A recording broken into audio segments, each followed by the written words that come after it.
नमो हरियंताणं नमो सिद्धाणं नमो आर्यरियाणं नमो वज्रायाणं नमो लोहे सर्वसाधु एष पञ्चहरं कारो सर्वभावप्रणादं मङ्गलानं च सर्वेषां परमं अवहिमं जय जगदीव जोनि वेयाणो जगद्गुरु जगानन्दम् जगन्नाथ जगबंधु जय जगप्रिया जय सुयाण प्रभु तीर्थयाणम पश्चिमो जय जय गुरुलोगान जय महपा महानी कल्याण पाद परम द्रुत गंगा हिमाचल विश्वाम्भोजरवीं देवं वन्दे ज्ञातनन्दम् सर्वारिष्टप्रणशाय सर्वाभीष्टार्थदाय सर्वलब्धिनिदानाय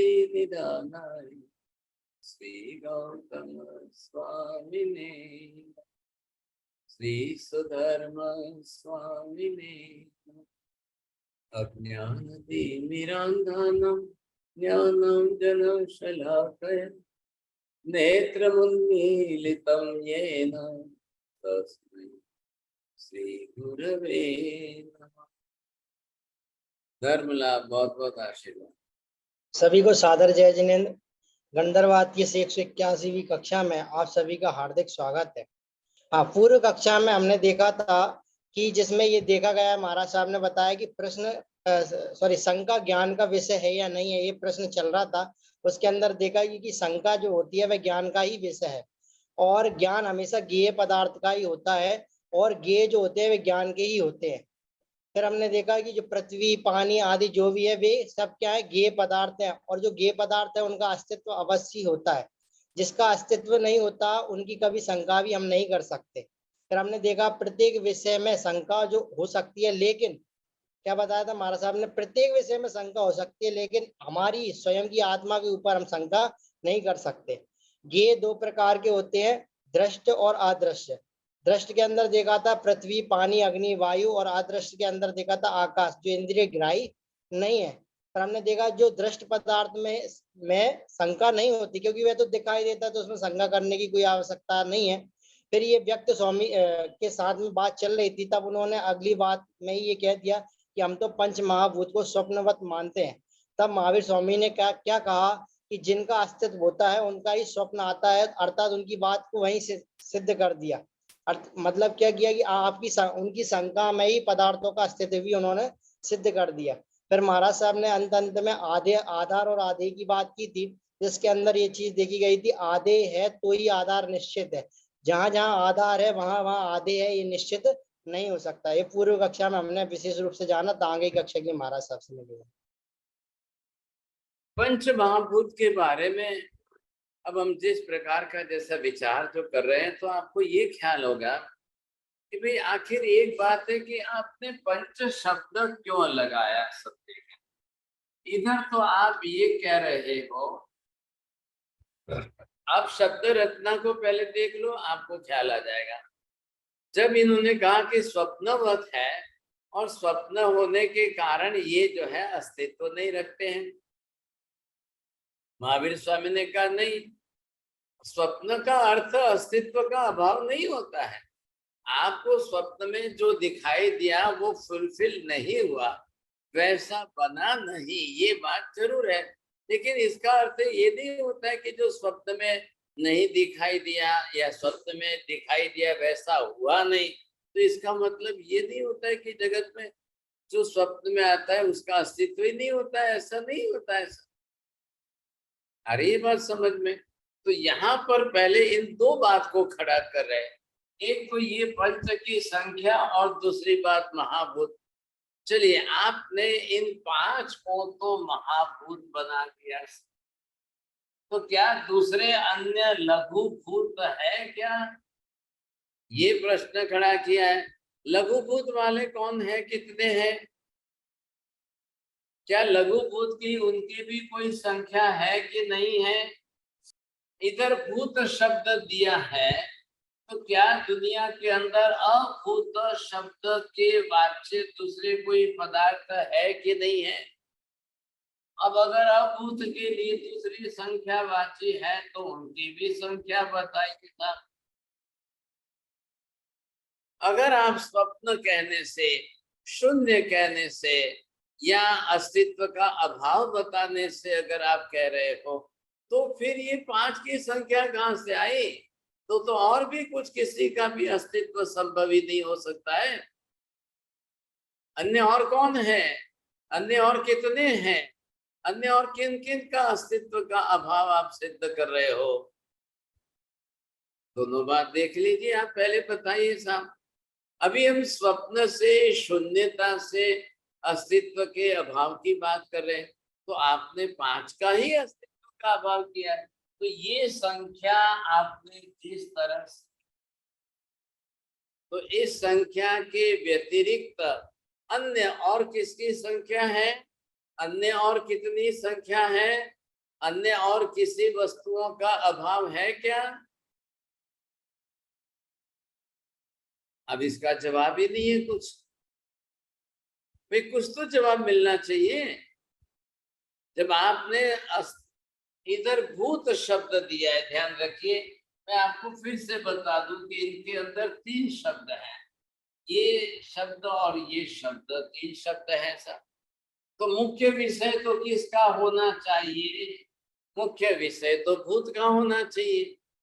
वहां तो खाली बड़े व्यापक विशाल स्वरूप की बात की है, और 5 तो ऐसी संख्या की बात की है।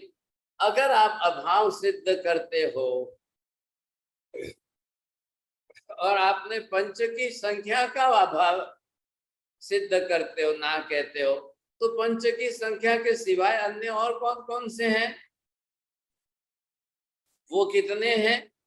वो लघु भूत हैं या भूत ही नहीं है, अभूत है या क्या है? वो कैसे, उनकी बात भी तो करिए। आ रही है आपको बात, ख्याल में आ रही है?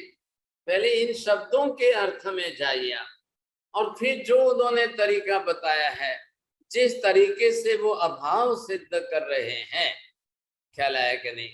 मैंने आपको कल की क्लास में तो ये बता दिया, दृष्ट होने से अभाव या अदृष्ट होने से अभाव। अब इसमें अभाव के पीछे ये कोई कारण बैठता है क्या? हाँ जी, कारण बताइए। वस्तु दृष्ट होने से अभाव होता है क्या? वस्तु अदृष्ट होने से अभाव होता है क्या? वस्तु दृष्ट होने से अस्तित्व होता है, या आप इसको सद्भाव बोल दीजिए, या वस्तु अपने आप में अदृष्ट होने से अस्तित्व होता है? अरे बात, चारों बात को ध्यान से बोलिए नीति बहन जी। पढ़िए पहले इन 4 को, फिर देखिए क्या अर्थ बैठता है। जी महाराज सर, वस्तु दृश्य होने से अभाव होता है क्या? सेकंड, वस्तु अदृष्ट होने से अभाव होता है क्या? थर्ड, वस्तु दृष्ट होने से अस्तित्व या कहीं सद्भाव होता है क्या? एंड फोर्थ, वस्तु अदृष्ट होने से अस्तित्व होता है क्या? हाँ बोलिए साहब। अब इन 4 का मीनिंग क्या हुआ? जय साहब, क्या मीनिंग होता है? महाराज साहब, पहले का मतलब है कि अगर कोई चीज विजिबल है तो उसका अभाव है या नहीं है। अभाव नहीं है, एक्चुअली दृष्ट है तो अभाव कहाँ से होगा? तो it is visible, it is a present. अच्छा, दूसरी है अदृष्ट, है जो दिखाई नहीं देती, उसका अभाव है क्या नहीं है, उसका क्लैरिटी नहीं है कि अभाव होगा या नहीं। दृष्ट दिखाई नहीं देती, उसका अभाव है या नहीं है कैसे पता लगेगा? लेकिन इस कारण से आप इस कार्य को सिद्ध कर सकते हैं क्या? जो जो अदृष्ट है उसका अभाव होता ही है, ऐसा कोई नियम बन सकता है? ये किसने कहा? यद यद अदृष्टम, जो जो अदृष्ट होता है उसका अभाव निश्चित होता ही है, ऐसा कोई संबंध है क्या? नहीं महाराज साहब, ऐसा नहीं है। अदृष्ट हमारे पूर्वज नहीं है तो इसका मतलब उनका थे क्या नहीं या नहीं थे ऐसा तो नहीं है। बरोबर। और जो दृष्ट होता है उसका अभाव होता है क्या कभी?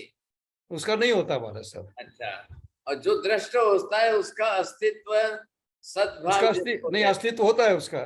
अच्छा, जो अदृष्ट होता है उसका अस्तित्व होता है कि नहीं होता है? उसका भी हो सकता है महाराज साहब। हो सकता है कि होता है? होता ही है। चलिए होता ही है। हो सकता है क्यों बोल रहे हो? चलिए ठीक है महाराज साहब, होता ही है।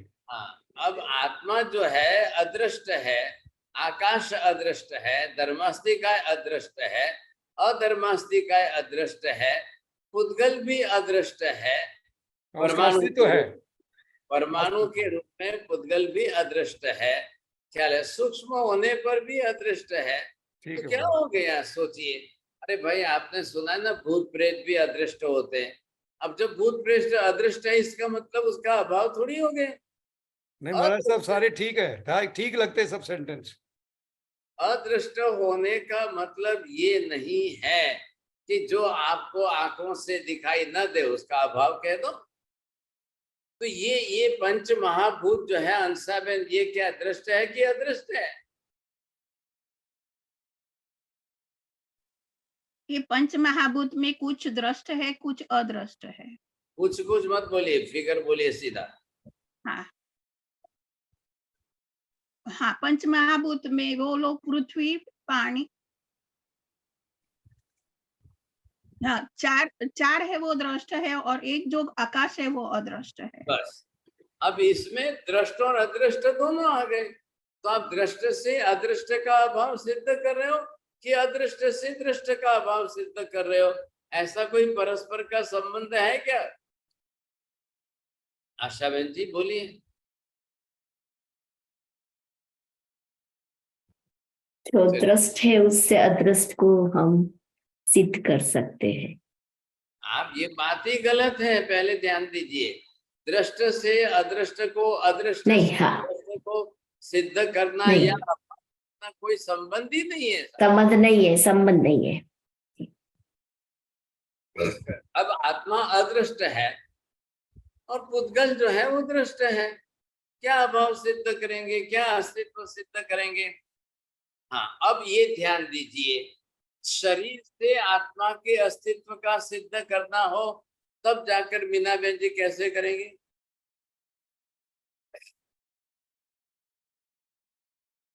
मेरी बात समझ में आई क्या आपको? विपुल जी बोलिए। शरीर से आत्मा की सिद्धि करनी है, कैसे करेंगे, क्या लॉजिक से करेंगे?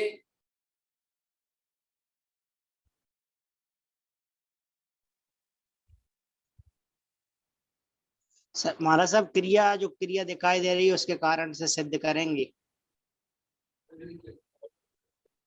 बोलिए राहुल जी। हाँ बिना जीव के कोई शरीर बना ही नहीं सकता, हाँ, जीव ही शरीर बनाता है।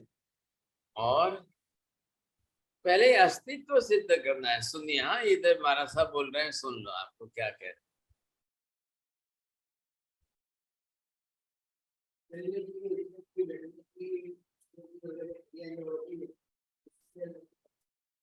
हाँ, क्या सुना आपने? राहुल जी बोलो। साहब जी सुनाई नहीं दिया, आवाज आ नहीं रही। ठीक है चलिए। तो यहाँ पर पहले बात यह आ रही है, यद यद शरीरम तत्तत् आत्मनिर्मितम एवं। जो शरीर है वो किसी जीवात्मा के द्वारा ही बनाया गया है, बिना जीवात्मा के शरीर बनता ही नहीं है। जिसको हम शरीर संज्ञा कहते हैं, वो अर्थ होना चाहिए खाना पीना, रोना उठना बैठना, हंसना चलना करना, ये सारी क्रियाएं करने वाला जो शरीर, ऐसा नहीं। तो आजकल तो अब रोबोटिक शरीर बनेंगे, आर्टिफिशियल इंटेलिजेंस के शरीर बनेंगे। अब वो एक दिखावा है ना, वो बाहर का ढांचा दिखा देंगे, लेकिन वो रोबोट फिर हंसेगा, रोएगा, चलेगा, बैठेगा, उठेगा, नींद लेगा, सोएगा, जागेगा, ये सब उसमें रोबोटिक में नहीं होने वाला। Not possible at all. ये भी बात पहले समझ लो, आपको ख्याल आ जाएगा।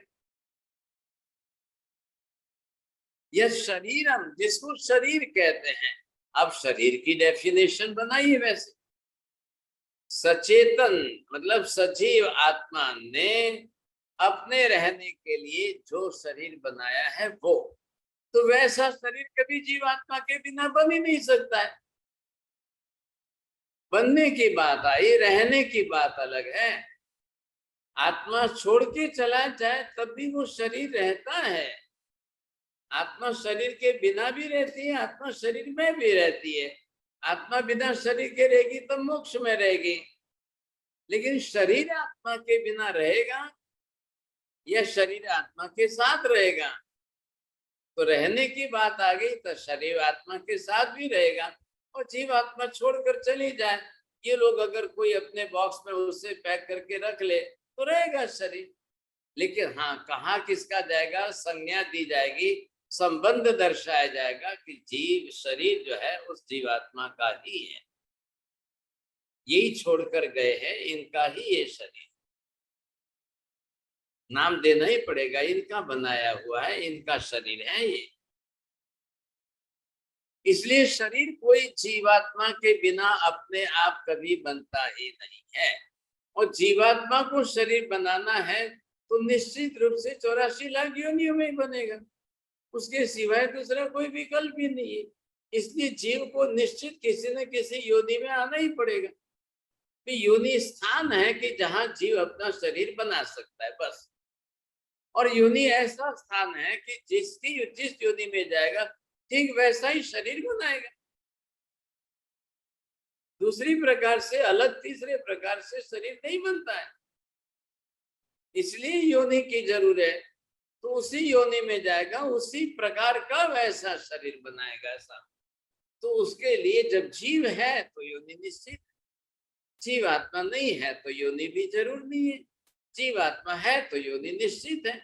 तो शरीर बनेगा ही बनेगा, तो शरीर अपने आप कभी नहीं बनता है। 14 राजलोक में अनंत शरीर बनाने योग्य पुद्गल परमाणुओं की वर्गणाएं है। शरीर बनाने योग्य पुद्गल परमाणु की वर्गणाएं औदारिक, वैखरी और आहारक, ये 3 मुख्य है। लेकिन इतने होने मात्र से कोई शरीर बन नहीं जाता है, ये तो है ही सब। अनंत अनंत अनंत अनंत पुद्गल परमाणुओं की वर्गणाएं लोक में सर्वत्र है। वो अपने आप क्यों नहीं शरीर बन जाते हैं? नहीं बनेगी। अरे ये बात ख्याल में। लेकिन एक जीवात्मा योनि में आएगी, वो इन औदारिक वर्गणा के पुद्गल परमाणुओं को या वैक्रिय आदि पुद्गल परमाणुओं को ग्रहण करेगी, तभी शरीर बनेगा, नहीं तो नहीं बनेगा। अब वैसा शरीर जिस किसी का भी बन जाए, अब बने हुए उस शरीर के लिए पृथ्वी, पानी, अग्नि, वायु, वनस्पति, आकाश आदि सब अनिवार्य है। अभी कल के क्लास में हमने क्या निर्णय किया था? कार्य कारण भाव।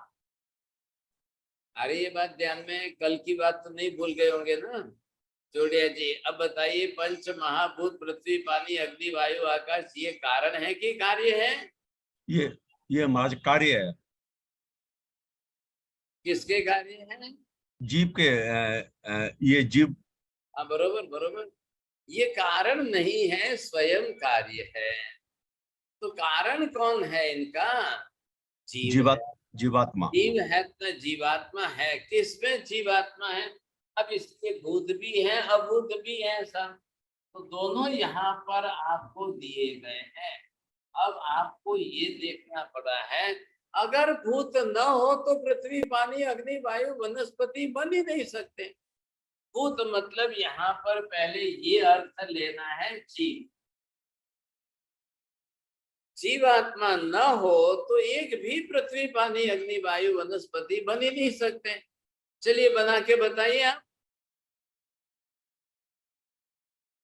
बिना जीवात्मा के आप पृथ्वी, पानी, अग्नि, वायु बना के बताइए।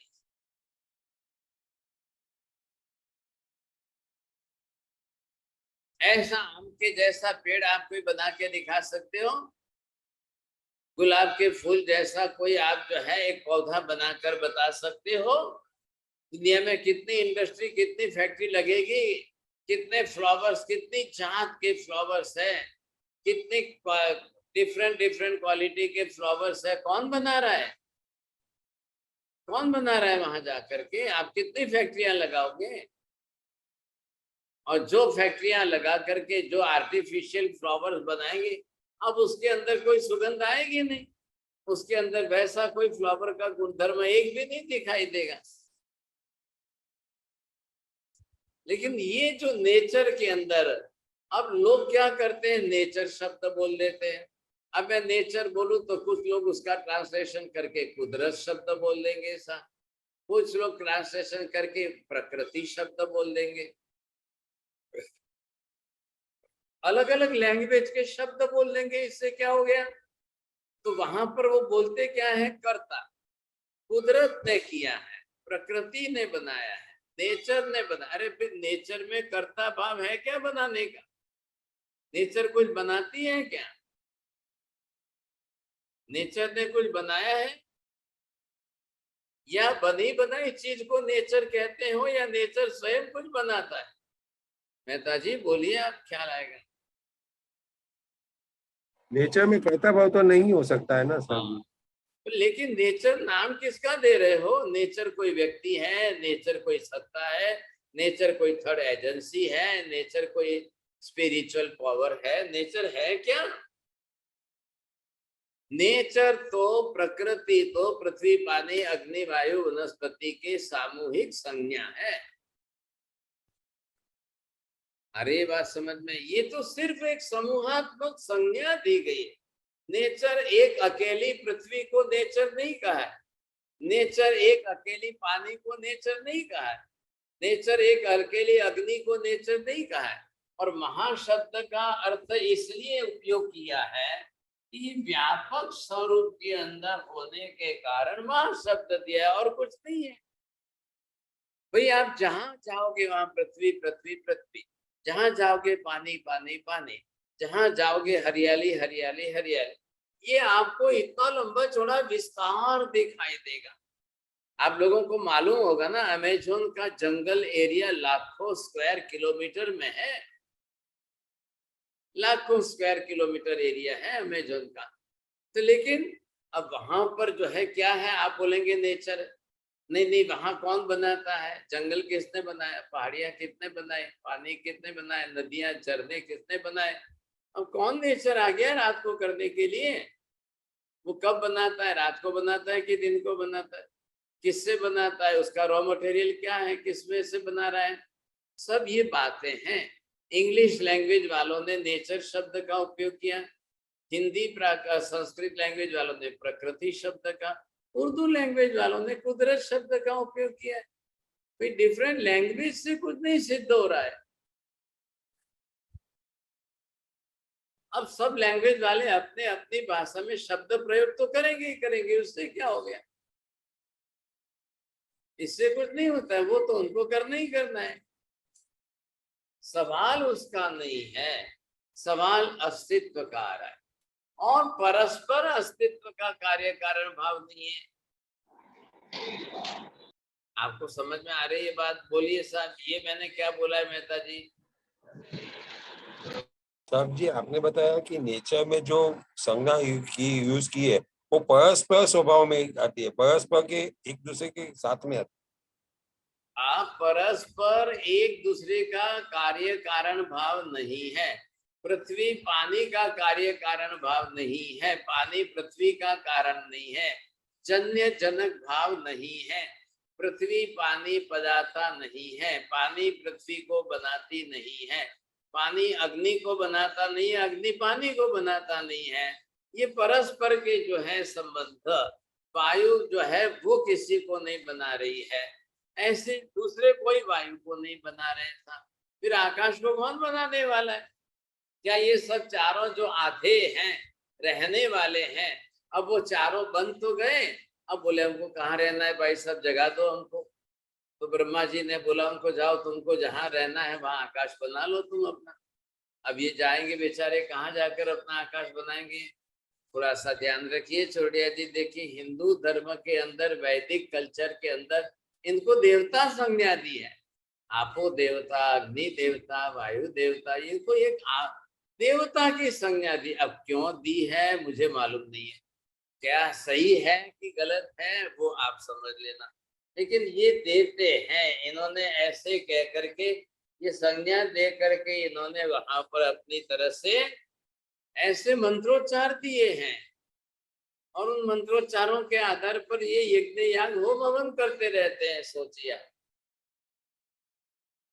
अब भाई उनका जो है वैदिक कल्चर है वो देते हैं, आप छोड़िए, लेकिन सवाल इस बात का है ये कैसे हो रहा है, ये क्यों हो रहा है, इस पर आप विचार करिए, बैठ करके देखिए आप। हाँ जी बोलिए साहब। ये जो है पहली बात क्या हो गई, कोई किसी के कार्य कारण भाव में नहीं है, कोई किसी के जन्य जनक भाव संबंध वाले नहीं है, कोई किसी को बनाता नहीं है, न पृथ्वी पानी को बना रही है, न पानी पृथ्वी को बना रही है। ये अभी हमने डिस्कशन कर लिया, बरोबर है। अब आगे ये बताइए, जब कोई नहीं बनाता है तो ये कौन बना रहा है? तो हिंदू धर्म ने तो एक तरफ तो दे दिया कि ईश्वर को सृष्टिवादी करके ईश्वर सब बनाता है, और ये भाई साहब व्यक्त स्वामी कह रहे नहीं नहीं नहीं नहीं नहीं नहीं नहीं, नहीं पृथ्वी पानी अग्नि वायु वनस्पति आकाश कुछ है ही नहीं था, अस्तित्व ही नहीं है। और एक तरफ तुम कह रहे हो ईश्वर ने बनाया, दूसरी तरफ कुछ कह रहे हो कि है ही नहीं, कुछ है ही नहीं। अरे जब नहीं है तो ईश्वर ने बनाया क्या? ये तो ऊपर से तुम ईश्वर के अस्तित्व का निषेध कर रहे हो, अनादर कर रहे हो। इधर तो कह रहे हो कि ईश्वर वही है जो सब कुछ बनाता है, वही ईश्वर है। बिना बनाने वाले को तो आप ईश्वर मानने को तैयार नहीं हो। ईश्वर बिना बनाए, without the creation the God is never existing at all, वो कुछ नहीं करता है। सोचिए समझे कि नहीं। अब क्या करना बताइए आप? वो तो ये आधार भार देकर कहते हैं जो बनाए वो ईश्वर है, जो बनाता है वही ईश्वर होता है। अब क्या करना?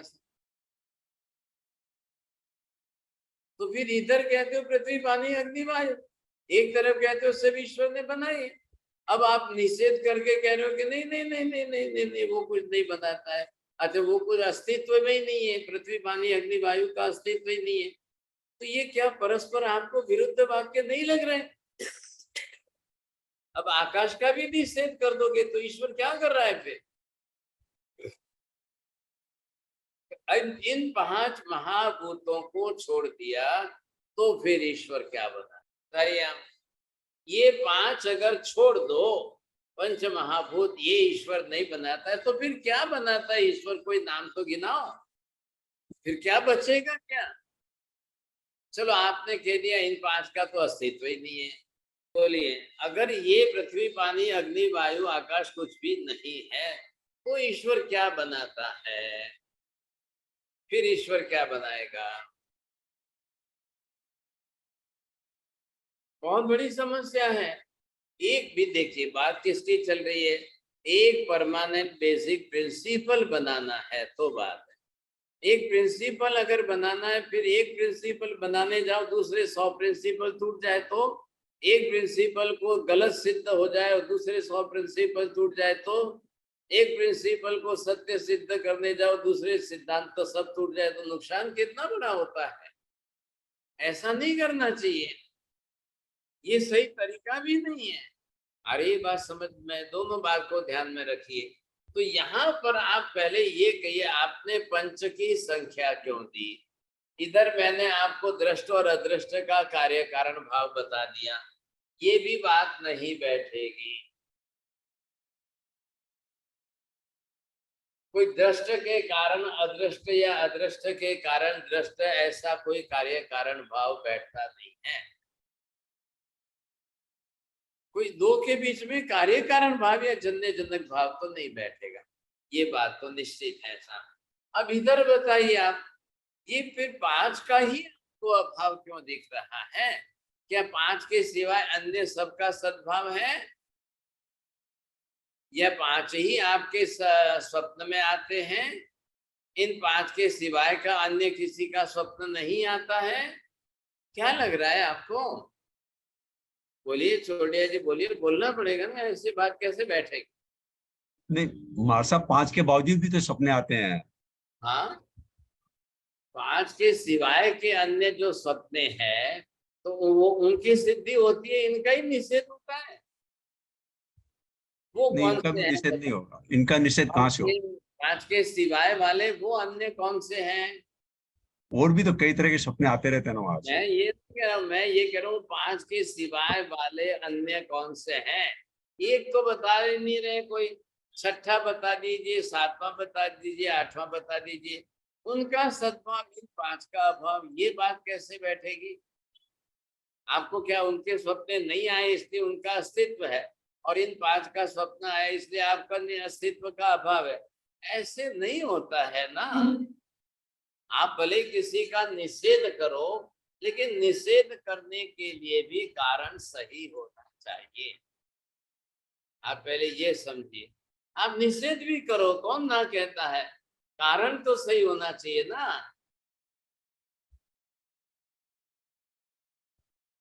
कोई युक्ति संगत बात बैठनी चाहिए तब होता है, नहीं तो ऐसे नहीं होता है सब। अब दोनों बात आई साहब। चलो ये महान नहीं है, अगर आपका कहने का है पंचभूत तो है लेकिन पंच महाभूत नहीं है, या ये कहना है निषेध आप किसका करना चाहते हो? बोलिए, आपको मेरी बात समझ में आई कि मैं लिखूं फिर यहाँ पर? हाँ जी पढ़िए साहब, चलिए हंसाबेन बोलो, इधर देखिए आप समझ के। हाँ सही, 5 नहीं है। 5 नहीं है। हाँ मतलब कि ये 5 ही नहीं है ऐसा उनका कहना है एक। दूसरा 5 महाभूत नहीं है, मतलब कि ये 5 जो महाभूत है 5 नहीं है, या 5 महाभूत नहीं है। हाँ 5 लघुभूत ही है, जो 5 महाभूत नहीं है तो फिर क्या 5 लघुभूत है, वो उसका अस्तित्व है, या 5 भूत ही नहीं है। ये 5 भूत जो आप कहते हैं वो ही मात्र नहीं है, दूसरा है मतलब, और 5 की संख्या में नहीं है, उसका पता नहीं चला। और कम संख्या धन्यवाद। की, कम संख्या नहीं, वो कम या ज्यादा? हाँ कम या ज्यादा संख्या में है। देखिए मेहता जी, आप पहले इनका कार्य कारण भाव निकालिए और सही है। चलो अंसाबेन ने पढ़ तो लिया, अब आप पहले समझाइए तो सही। ये 5 आपने 6 प्रश्न जो लिखे हैं उसका हाँ अर्थ है कि ये 5 नहीं है, उसमें संख्या शंका उनकी 5 संख्या में नहीं है कि नहीं, उसके ऊपर होती है शंका। हाँ बरोबर, कि क्योंकि 5 महाभूत नहीं है, यानी 5 जो है वो महाभूत नहीं है, उसके ऊपर शंका होती है। 5 के ऊपर शंका नहीं, महाभूत के ऊपर शंका हो रही है दूसरे क्वेश्चन में। देखिए विषय इनका व्यक्त स्वामी का पंच महाभूत, मैंने इन तीनों शब्दों को अलग अलग करके जो है थोड़ा सा किया है, इसलिए ये प्रश्न निकाले हैं। अब इनको बरोबर देखिए, सब्जेक्ट वापस लिखने की जरूरत नहीं आपकी समझ में, इसलिए आप पहले समझ लीजिए इनको। तो पंच मैंने संख्यावाची है इसलिए अलग करके संख्या के 2-3 प्रश्न कर दिए, महा के कर दिए, भूत के कर दिए। अब मैं भूत लिखूं अभूत लिखूं उसकी बात और लिखूं, समझे? अब ये आपने कहा कि पंच महाभूत नहीं है, तो क्या पंचभूत ही नहीं है? ये पंचभूत नहीं है तो पंच जो है क्या अभूत है? आप पहले इनको वेरीफाई कर लो, क्लियर कर लो, जल्दी करिए टाइम हो जाएगा। हाँ बोलिए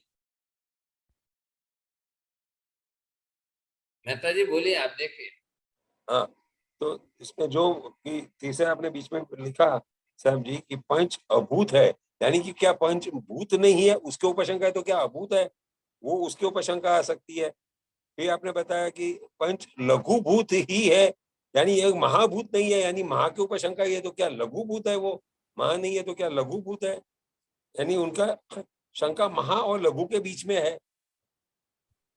और चौथा 5 भूत ही नहीं है, यानी उनका वहां पे भी 5 भूत ही नहीं है और 5 अभूत है, वो सामने सामने शंका हो जाती है, यानी चौथे और 7वें की शंका सामने सामने आ जाती है। और 5 की संख्या में ही नहीं है, यानी क्या संख्या 5 में नहीं है या और कोई और संख्या है? अगर और कोई संख्या है तो क्या कम है या क्या ज्यादा है, वो छठा प्रश्न हो जाता है। बस अब आपने पढ़ तो लिया, अब चलिए बताइए इसका उत्तर समझाइए। नहीं, इसमें उत्तर सब कैसे है जी सर? अरे 5 भाई, नहीं है तो क्या 6 है, 7 है, 10 हाँ है, यही तो बात है। 5 10 ऐसे करना चाहते हैं। 5 का ही मैंने पहले स्टार्टिंग कहाँ से की है, 5 का अस्तित्व नहीं है तो 5 के सिवाय वालों का तो अस्तित्व है कि नहीं है? हाँ तो 5 जी। के सिवाय वाले वो कौन है, वो कितने हैं? आपने ये संख्या तो बता दी 5 5 5। अब 5 सिवाय का, चलो मान लिया आपकी बात ये है कि 5 का अस्तित्व नहीं है, तो दूसरे कौन से हैं जिनका अस्तित्व है? हाँ तो आप आपका कहना है कि ये नहीं है, इसकी शंका के अंदर दूसरे सामने वाले जो है हाँ, उसका अस्तित्व प्रूव हो जाता है पहले। हाँ, ये तो टोक में यही है। वो कौन से हैं? जब ईश्वर ने सृजन किया इन 5 के सिवाय, फिर हमने किसका सृजन किया? हाँ जी बोलिए। अब इसके बाद ये किसको कितनी समझ में आ रही है? बोलिए नीति बहन जी, इसमें से कौन सा किसका उत्तर दे सकते हैं आप? जी हमारे साइड फर्स्ट का तो आपने बता दिया। सेकंड इज पंच महाभूत नहीं है कि मतलब 5 महाभूत नहीं है कि पांचों की उन्होंने अस्तित्व का निषेध कर दिया। हाँ, थर्ड इज लाइक 5 लघु भूत ही है कि महाभूत का अस्तित्व निषेध किया है, तो इसका मतलब उन्होंने लघु भूतों के अस्तित्व को स्वीकारा है। अगर आपका ये कहना है पंच महाभूत में कि महाशब्द पर जो उसकी जो बड़ी लेंथ है उसका हिसाब ले रहे तो चलो वो महान नहीं है तो लघु तो है, महान नहीं है तो लघु तो है, या महा भी नहीं है लघु भी नहीं है, दोनों ही नहीं है, कुछ है ही नहीं। ये कहना है कि आप मतलब निषेध करने का जो नेगेटिव पॉइंट रखा है तो वो किस पर रखा है, बस ये बात है। थोड़ा आपको कोशिश करिए समझने के साथ। बोलेंगे विपुल? साहिब जी, हाँ, साहिब जी, तो वो चौथा है और 7वां वो साथ में जाएगा। आप कहते हैं कि भूत ही नहीं है तो क्या वो अभूत है, मतलब ऐसे? हाँ, बरोबर। ओके। हाँ, तो ऐसे 5 की संख्या और कम या ज्यादा की संख्या वो 2 साथ में जाते हैं। बरोबर, बरोबर। सही बात, सही बात। अभूत नहीं है तो अभूत है, या दोनों के सिवाय का कोई तीसरा और कुछ है?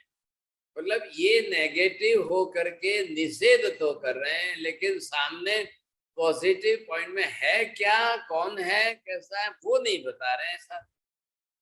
ये दोनों का सिर्फ नेगेटिव निषेध ही बता रहे हैं। दूसरी तरफ भी तो आइए कुछ। अगर भूत ही नहीं है, अभूत ही नहीं है, तो दूसरा क्या है? यहाँ देख लीजिए, भूत जीव तत्व है, अभूत अजीव तत्व है। अब 2 के सिवाय तीसरा क्या बताएंगे? आपको भूत नहीं बताना है कि अभूत नहीं बताना है, तो 2 के सिवाय तीसरी अवस्था है ही क्या जो बताएंगे आप? अगर आपको भूत ना कहना है, भूत का निषेध करना है, तो अभूत बनाइए, क्योंकि आपने आकाश को अभूत के साथ में जोड़ करके ले लिया बीच में, और 4 को भूत के साथ में जोड़कर ले लिया। लेकिन आपने व्यक्त स्वामी ने आकाश को भी साथ में जोड़ करके उन्होंने अभूत नहीं कहा, भूत ही कह दिया। जैन कह रहे हैं कि आकाश तो अभूत है, फिर आपने उसको भूत के रूप में क्यों जोड़ दिया? तो आकाश को चलो हमने आपने कह दिया आकाश अभूत नहीं है, भूत है, पंच महाभूत है, लेकिन आपने आकाश को भूत कहकर निषेध किया, तो आपकी बात ठहरती है, बनती है। ये मैं अगले टाइम सिद्ध कर लूंगा ज्यादा नेक्स्ट क्लास में। आपने आकाश को पंच महाभूत में भूत कह करके निषेध किया, तो क्या अभूत के रूप में आकाश है वो तो मानेंगे हम? आप कोशिश करना समझने की। तो इन चारों का क्या करेंगे? आपने चारों में से इन चारों को, भूत को भी अभूत और अभूत को भी भूत बना दिया है। ये सत्य का असत्य हुआ, मिथ्या हुआ कि नहीं हुआ? बोलिए, ध्यान से समझ के बोलिए जैन साहब। मिथ्यात्व मतलब क्या? आप पहले इनको सोचिए समझिए कि नहीं, आप असत्य, मिथ्यात्व मतलब जो असत्य है उसी की बात कर रहा हूं, तो वो पहले आप ला करके देखिए ना, समझ लीजिए अपनी तरह से। क्या आप भूत को अभूत कहो? बोलिए विभा बहन जी, पढ़िए, देखिए मैंने क्या लिखा है। साहिब जी, आपने लिखा है भूत को अभूत कहो। मतलब कि जो दृष्ट है उसको भी अदृश्य कहो। और नहीं, अभी अर्थ मत करो, आप दृष्ट मत अच्छा, बोलो। भूत को भूत कहो, अभूत को भूत कहो और अभूत को अभूत कहो। मतलब क्या हुआ? सम्यक्त्व और मिथ्यात्व का अर्थ किसके साथ है? खुशबू बहन जी बोलिए, बोलना है आपको।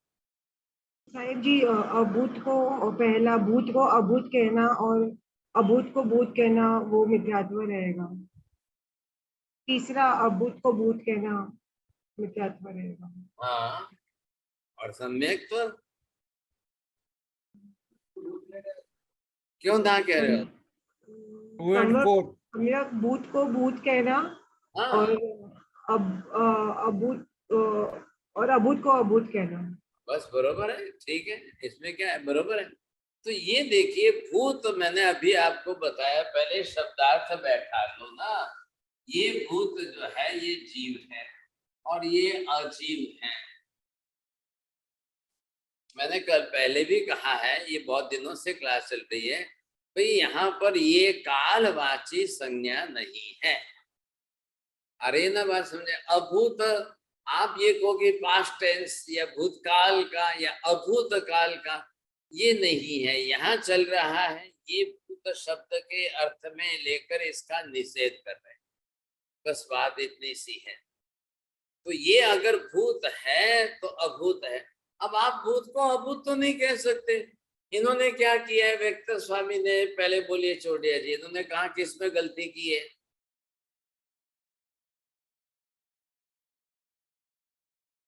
इसने महाराज साहब